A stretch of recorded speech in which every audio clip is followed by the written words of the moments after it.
commercializing the gospel industry. In fact, majority of the articles that you're going to find around that have a negative connotation. Right. In fact, you'll find that if you look at the way the gospel industry in Kenya is, you'll find people moving from secular to gospel, or from gospel to secular. I see. So any other person who's trying to say, I've got a career in the gospel industry in the country is normally looked at with a side eye.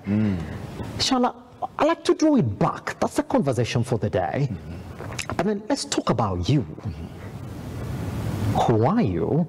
And how do you find yourself at this particular juncture in your career? Okay, fantastic. Well, my name is Harold Chaalla. You know, I'm a gospel recording artist. I'm also a pastor based out of Melbourne, Australia.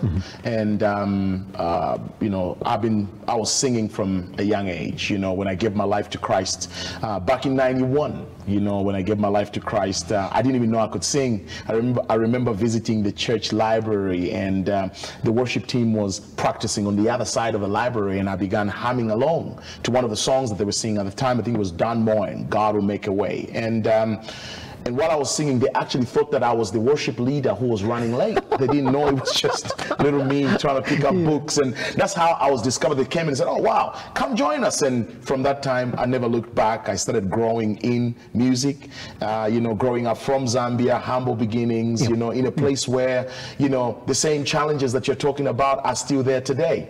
And I think even from a global stage, I know that your countries like your Australia, your more first world countries have found a way to strike that, but still there's still that challenge of, you know, the word commercializing the gospel. I don't even know if that is fact. I think that that is more of a line that is coined where we have created this thing where there's a lack of understanding, you know, towards it, because, you know, the gospel industry has an industry and has a ministry aspect to it. So, you know, it's like the way you differentiate those two, industry and ministry. Yes. Hold on, we're going to talk about that industry and ministry. Is that where there's a thin line now? That's exactly where there's a thin line, because you see, the gospel is free, but the industry is not free. It's not free. Okay, so just because I'm a Christian gospel artist doesn't mean I can walk into a studio and miraculously the album will just come together.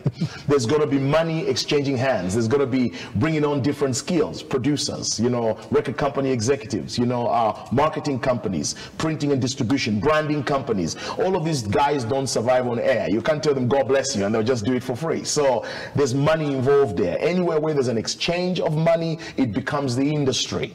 But the gospel itself is free. The Bible says freely you have received, so freely give. So I'm happy to be in church and I can sing and be a blessing to people. But the moment I begin to put my songs on a CD, that becomes the business side of music, and that's the industry, and that the fuel that drives that aspect is money. Pretty much. So let's go back